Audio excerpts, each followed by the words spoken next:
Hello everyone, welcome back to our channel. तो आज की वीडियो में हम स्टार्ट करेंगे क्लास 12 मैथ चैप्टर 5 एक्सरसाइज 5.1 के आगे के क्वेश्चन। इससे पहले वाली वीडियो में हम कवर कर चुके हैं क्वेश्चन नंबर 1 to 17।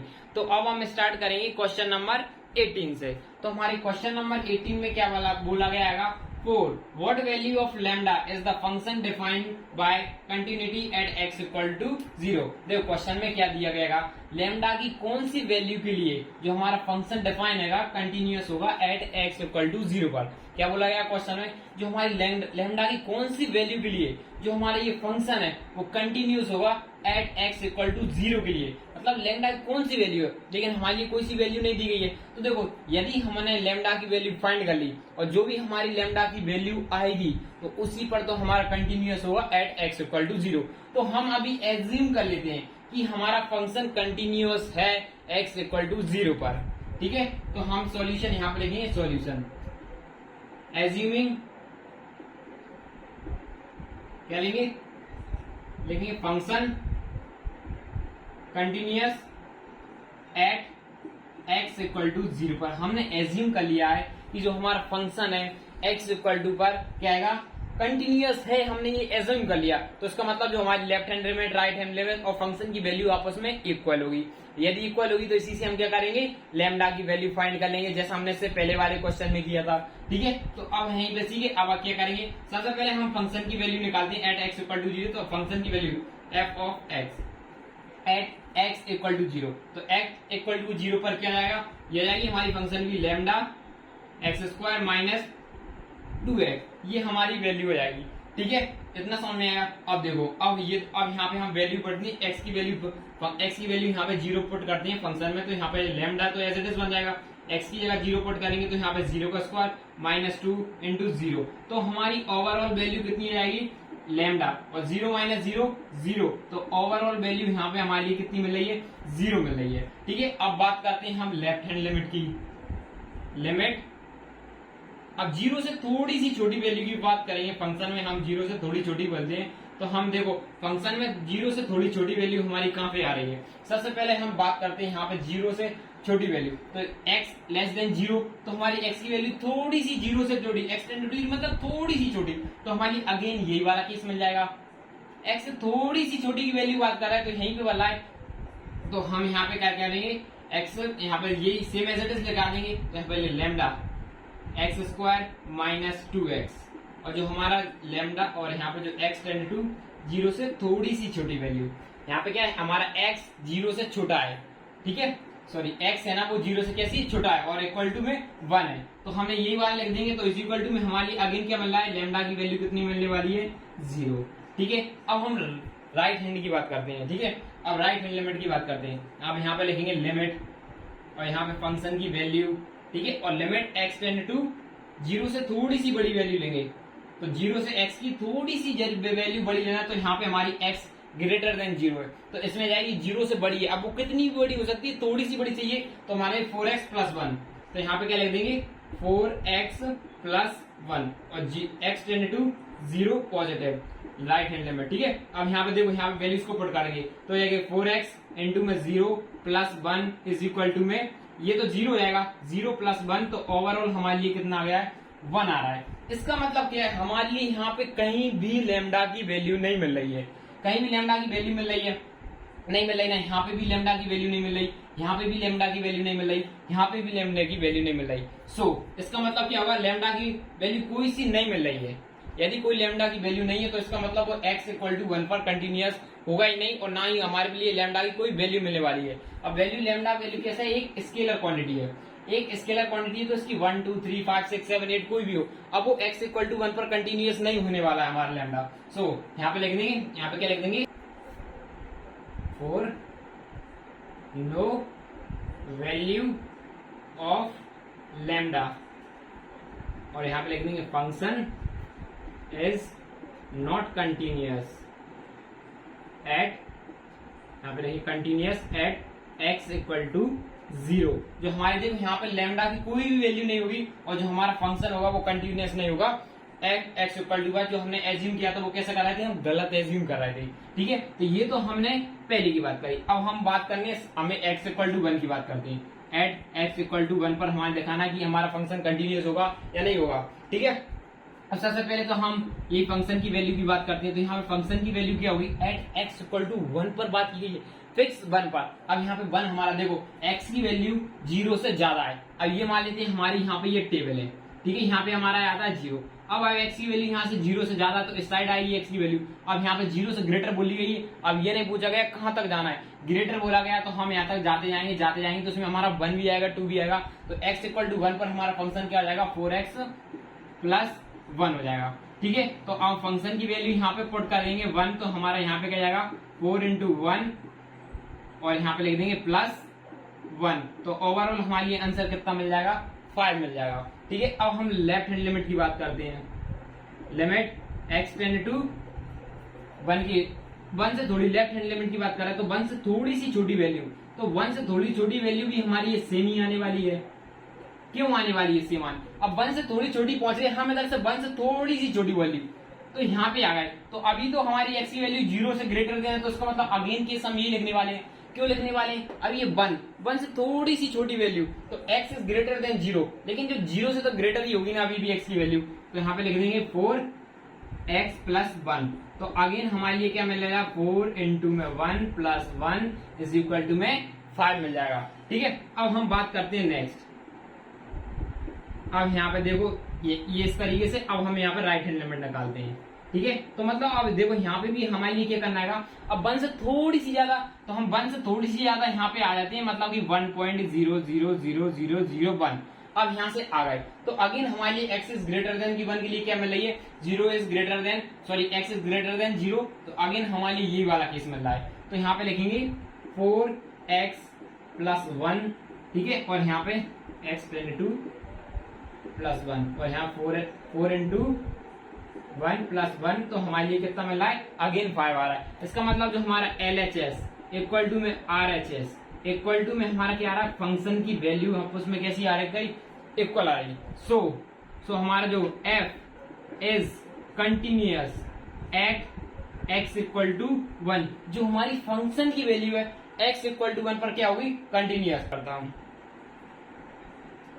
तो देखो अब हम बात करते हैं कि क्वेश्चन नंबर 19 में क्या बोला गया है। क्वेश्चन नंबर 19 में क्या बोला गया, so that the function defined by g of x is equal to x minus greatest integer. ये हमारा कैसा है, ग्रेटेस्ट इंटीजर का साइन आएगा इज डिसकंटिन्यूअस। जो हमारे पास जो फंक्शन दिया गया है हमें शो करना है ये कैसा है, हमारा डिसकंटिन्यूअस है। और आगे क्या दिया, एट ऑल इंटीग्रल वैल्यू, जितनी भी इंटीग्रल्स पॉइंट हमारे जितनी भी इंटीग्रल्स पॉइंट आएंगे ना उस पर हमारे ये फंक्शन कैसा दिखाना है, डिसकंटिन्यूअस दिखाना है। ठीक है, और जो हमारे जो इसको कहते हैं ग्रेटेस्ट इंटीजर, जो ग्रेटेस्ट इंटीजर हमेशा कैसी वैल्यू देता है, लेस देन वैल्यू देता है या फिर x के इक्वल में वैल्यू देता है। देखो हम किस तरीके से बता सकते हैं, मान लीजिए हमारे पास ये ग्रेटेस्ट इंटीजर के अंदर वैल्यू कोड है 0.0001। ठीक है, या फिर लिख सकते हैं 0.01। इस तरीके से हमारी वैल्यू है, तो ये हमारे लिए ऑलवेज क्या वैल्यू देने वाला है, 0। हमेशा लोएस्ट वैल्यू देता है, ऐसे ये हमेशा लोएस्ट वैल्यू देता है, लोएस्ट वैल्यू हमेशा लोएस्ट वैल्यू को प्रोवाइड करेगा। चाहे आप यहाँ पे लिखो 1.001, तो ये 2 नहीं, या फिर आप लिख दो 1.7, 1.8, 1.9, तो 1.9 भी लिख दिया ना, और इसके अंदर आपने ये ब्रैकेट लगा दिया, ये ग्रेटेस्ट इंटीजर में लिख दिया, तो ये आपको ऑलवेज 1 वैल्यू देने वाला है। हमेशा कैसे देगा, 1 की वैल्यू देगा। चाहे आपको जब ये देखो इक्वल कब देगा, जब आपने इसके अंदर क्या लिख दी, 1 लिख दिया, तो यहाँ पे क्या लिखा 1, कंप्लीट नंबर देता है। एक तरीके से देखो ये हमेशा कैसे नंबर देता है, ग्रेटेस्ट इंटीजर हमारे लिए हमेशा कंप्लीट नंबर देगा।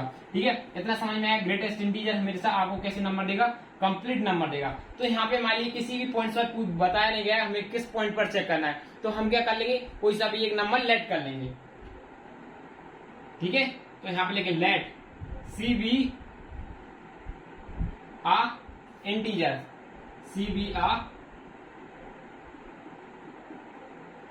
इंटीजर। हमने एक सी को क्या मान लिया, एक इंटीजर है, और जो हमारा ए मान लिया, यहाँ पे सी बी आ इंटीजर, जो हमारा सी किस पे बिलोंग करेगा, सी हमारा बिलोंग कर रहा है आई किसको गया, जो हमारे इंटीजर्स नंबर है उन पर, इंटीजर्स नंबर।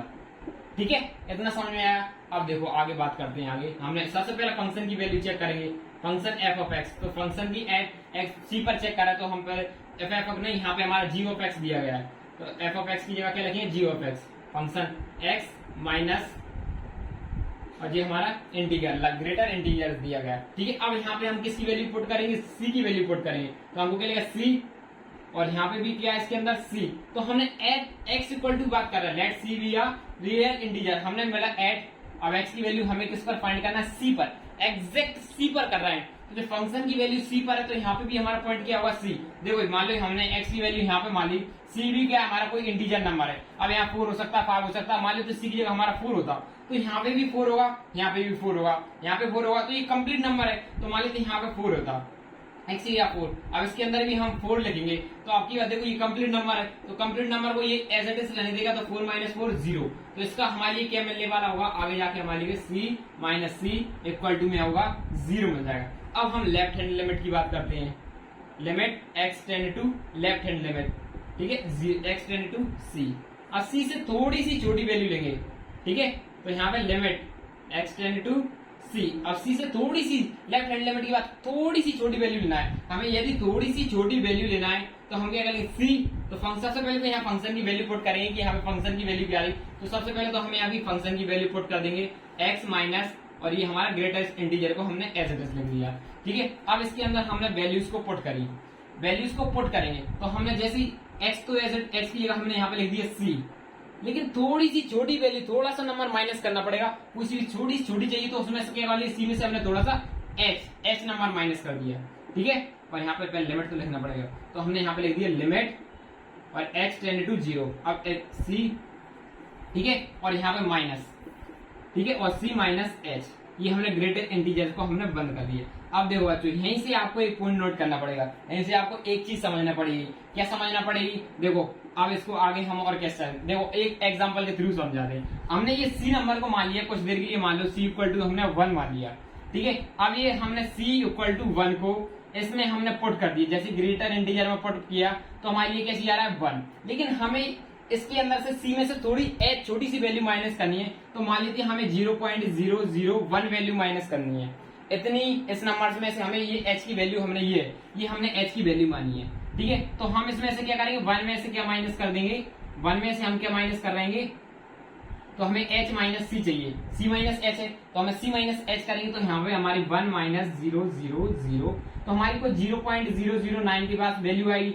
अब इस 0.99 हमारा किस में रखना है, ग्रेटर इंटीजर में वैल्यू पुट करना है, तो हमारी यहाँ पे कितने का डिफरेंस, यहाँ पे तो हमारा ओवरऑल कितने आने वाला होगा 0, क्योंकि हमारा 0 ही पूरे वैल्यू देगा, इसका मतलब ये 1 नहीं देगा, लोएस्ट नंबर देता, हाईएस्ट नहीं देगा, लोएस्ट क्या आएगा 0 देगा। अब देखो तो इन दोनों के बीच में बात की जाए तो कितने का डिफरेंस हुआ, 1 का डिफरेंस हुआ, तो यहाँ पे एच हमें इस तरीके से लिखते हैं सी माइनस 1, क्योंकि एक नंबर का डिफरेंस आ जा रहा है, तो इसके अंदर हम सी माइनस 1 लिख सकते हैं। देखो अभी भी नहीं आया, जिसको समझ में आया वो वीडियो को स्किप कर दे, और जिसको समझ नहीं आया वो वीडियो कंटिन्यू देगा।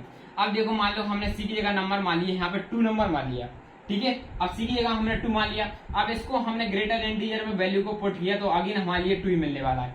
ठीक है, अब मान लो C और H, अब देखो हमें S में थोड़ी सी वैल्यू माइनस करनी है, अब मान लेते हैं H को हमने माना हुआ 0.00001 के आसपास, इतनी वैल्यू हमने माइनस कर दी। ठीक है, ये हमारी H की वैल्यू। अब हमें फाइंड करना है C माइनस H, तो 0.0001 इस तरीके से हो गई। अब इसमें से मान लेते हैं हमारी माइनस करने के बाद कोई भी नंबर आ जाता है, कितना नंबर आने वाला होगा, एग्जाम्पल के लिए हम जब इसमें से माइनस करेंगे तो हमारा 1 पॉइंट के आसपास ही नंबर आएगा, कोई ना कोई, तो 1 पॉइंट के आसपास मान लेते हैं 1 पॉइंट आ रहा होगा हमारा 99 कुछ भी आ रहा, 1.809 आ जा रहा है। ठीक है, इस तरीके से हमने नंबर लिख लिया है, ये देखो, लेकिन अभी एग्जैक्ट माइनस नहीं किया, सिर्फ मान लिया इस तरीके से हमारा ये नंबर आ रहा है। ठीक है, इतना आ रहा है, तो ये हमारे लिए कितना दे रहा है, अगेन 1 दे रहा है, एक नंबर कम कर दिया। अब यहाँ पे देखो, यहाँ पे 1 एक नंबर, फिर यहाँ पे कितने का डिफरेंस हो गया 1 का, तो हम सीधे बात करें C माइनस 1 लिख सकते हैं, C माइनस 1, क्योंकि एक नंबर का डिफरेंस दे रहा है। जब हम H को माइनस कर रहा है, इसकी जब हम यहाँ से ये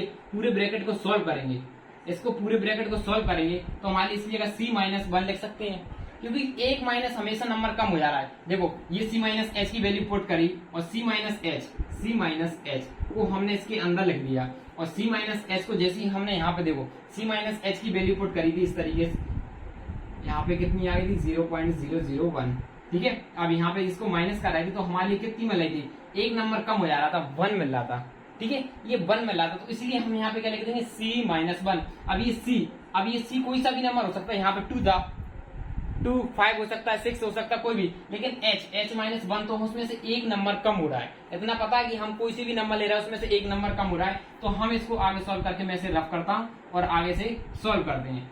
ठीक है, तो यहाँ पे लिखे c माइनस 1, सॉरी यहाँ पे पहले से h limit h tends to 0, इसको एज इट लिख, तो यहाँ पे ये c माइनस 1 तो एज इट इज लिखा। अब ये सबसे पहले इंटीग्रेशन की वैल्यू उठाई, तो यहाँ पे क्या आएगा, माइनस, ये माइनस की वैल्यू उठाएंगे तो यहाँ पे c 1 माइनस कर देंगे, c माइनस 1, तो हमारी ओवरऑल वैल्यू है c minus 1 minus c minus 1, तो ये इन दोनों में से ये दोनों कैंसिल हो गए, तो हमारे लिए क्या मिल रहा है, अब देख 1 मिनट, अभी थोड़ा सा और सॉल्व करना पड़ेगा। ठीक है, अब सबसे पहले हम h की वैल्यू पुट कर देंगे, h की वैल्यू पुट कर देंगे तो c माइनस 0 और यहाँ पे ये माइनस साइन और ये प्लस 1, ये दोनों आपस में कैंसिल, तो हमारा ओवरऑल आंसर यहाँ पे क्या हो गया, 1। अब राइट हैंड लिमिट की बात करते हैं। ठीक है, अब देखो राइट हैंड लिमिट में अब हमें थोड़ी सी बड़ी वैल्यू चाहिए, तो सबसे पहले हम फंक्शन की वैल्यू पुट कर देते हैं। तो हमने इस तरीके से यहाँ पे फंक्शन की वैल्यू पुट कर दी है। ठीक है, फंक्शन की वैल्यू पुट करी तो लिमिट अब x टेंड टू 0। अब क्या करते हैं, जैसे ही हमने c की वैल्यू पुट करेंगे यहाँ पे, तो c की वैल्यू अब थोड़ी सी ज्यादा चाहिए, c कोई सा भी नंबर है, अब उसमें उस नंबर से थोड़ी सी ज्यादा वैल्यू लेंगे, तो हमने उसमें h को मान लिया कि थोड़ा सा ज्यादा नंबर है और minus sine as it is लगा c प्लस h।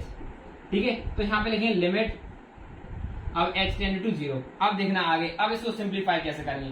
अब ये तो देखो हमारा h टेंड टू 0, अब पहले सबसे पहले इसको अब c की वैल्यू हमने मान ली 2 है, सपोज कर ली c की 2 है। अब 2 में से हमारे लिए क्या करना है, h की वैल्यू मान लो हमारी होगी, सपोज कर लेते हैं 1 मान लेते हैं, 1 मान लिया। ठीक है, तो अब देखो 0.001 ये वैल्यू हमारी किसकी आ गई, h की आ गई।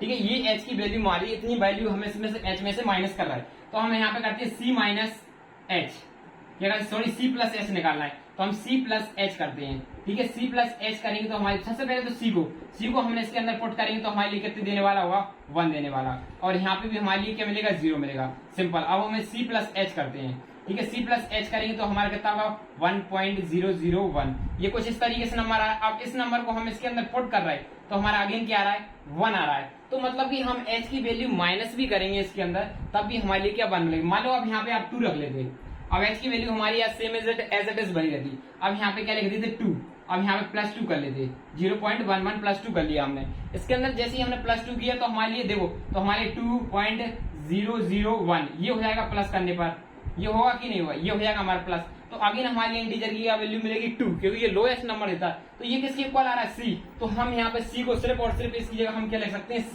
तो यहाँ पे देखो c प्लस h, और हम इसको हटा दें तो माइनस c अकेला बच जाएगा। क्यों, क्योंकि जब हम फंक्शन को हटाएंगे तो हमारी h की वैल्यू को कोई असर नहीं पड़ेगा। ठीक है, जब हम ग्रेटर इंटीजर को हटा रहे हैं तो हमारी देखो सेम वैल्यू आ रही है। जब हमने फंक्शन को ग्रेटर इंटीजर को हटाने के बाद हमारी कैसी आ रही, सेम, तो हमने यहाँ पे c अकेले लिख दिया। अब क्या करते हैं, h की वैल्यू पुट करेंगे तो हो जाएगा c प्लस 0 माइनस c, तो हमारा यहाँ पे कितना आ रहा है, 0। इसका मतलब हमारी जो लेफ्ट हैंड लिमिट और राइट हैंड लिमिट इक्वल नहीं है, तो लिखेंगे यहाँ पे क्या लिखेंगे, लिमिट LHS और जो हमारी RHS वैल्यू आपस में इक्वल नहीं आ रही, इसका मतलब क्या, हमारी लिमिट ही एग्जिस्ट नहीं कर रही। तो इसका मतलब क्या होगा, जो हमारा फंक्शन होगा, सो यहाँ पे लिखें सीधे लिखें, हेंस f इज डिसकंटिन्यूअस। ये कैसा है, डिसकंटिन्यूअस है, discontinuous for all integral points. ये सारे इंटीग्रल पॉइंट्स के लिए क्या आएगा, डिसकंटिन्यूअस है। और यहाँ पे एक पॉइंट और लिख देना, एक ऊपर लिखना था पहले, यहाँ पे लिख देना सो क्या आएगी, function f of x is not continuous at x equal to 0। यहाँ पे ये पॉइंट लिख देना, उसके बाद लिखते f of x is discontinuous for all integer. ठीक है, जो भी हमारे इंटीजर्स हैं। अब हम बात करते हैं क्वेश्चन नंबर 20 की, तो सबसे पहले आप इसको नोट करो। तो देखो अब हम बात करते हैं क्वेश्चन नंबर 20 की। तो क्वेश्चन नंबर 20 में कह दिया is the function define by, हमारा फंक्शन को इस तरीके से डिफाइन किया है एट x इक्वल टू पाई। तो क्वेश्चन में क्या बोलेगा, हमें बताना इज द फंक्शन, जो हमारा जो फंक्शन डिफाइन किया गया है वो क्या x इक्वल टू पाई पर कंटिन्यूअस होगा या नहीं होगा। तो हमें चेक करके बताते हैं। तो यहाँ पे लिखेंगे सॉल्यूशन, हमें किस पर दिखाना है, eight x equal to pi पर। तो सबसे पहले हम यहाँ पे लिखेंगे फंक्शन की value at X equal to function की value X square minus sine X और यहाँ पे जाएगा प्लस 5।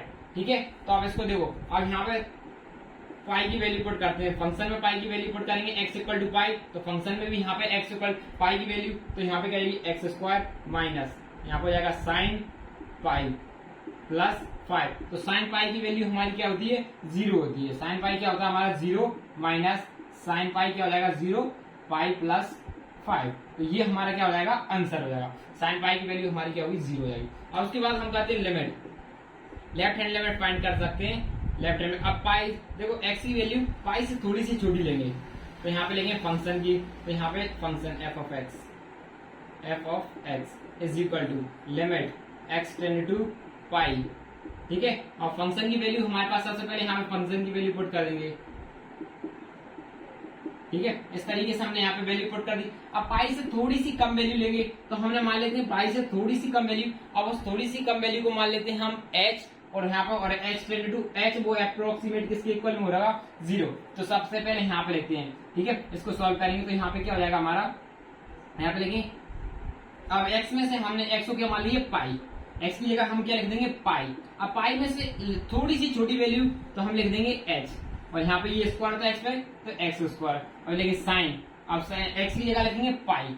तो पाई में से थोड़ी सी माइनस करना है तो लिख दिया h प्लस 5, इसको एज इट इज। अब यहाँ पे क्या करेंगे, h की वैल्यू पुट कर देंगे। h की वैल्यू पुट कर देंगे तो हमारे लिए ओवर देखो यहाँ पे h की वैल्यू पुट करें तो हमारे लिए क्या मिल जाएगा, पाई माइनस 0 का whole square minus sine pi minus 0 plus h। तो हमारे लिए ओवरऑल आंसर क्या मिल जाएगा, पाई देखो 0 का 0 तो 0 पाई स्क्वायर, ये साइन और देखो ये माइनस ये साइन, देखो ये 0 तो मतलब साइन पाई आ जाएगा साइन पाई, और पाई की वैल्यू क्या होती है हमारी 0, साइन पाई की वैल्यू 0, तो हमारा ये क्या जाएगा पाई प्लस 5 हो जाएगा। अब उसके बाद हम बात करते हैं right hand limit, right hand limit की बात करते हैं। ठीक है, इस तरीके से हम राइट हैंड लिमिट निकालेंगे।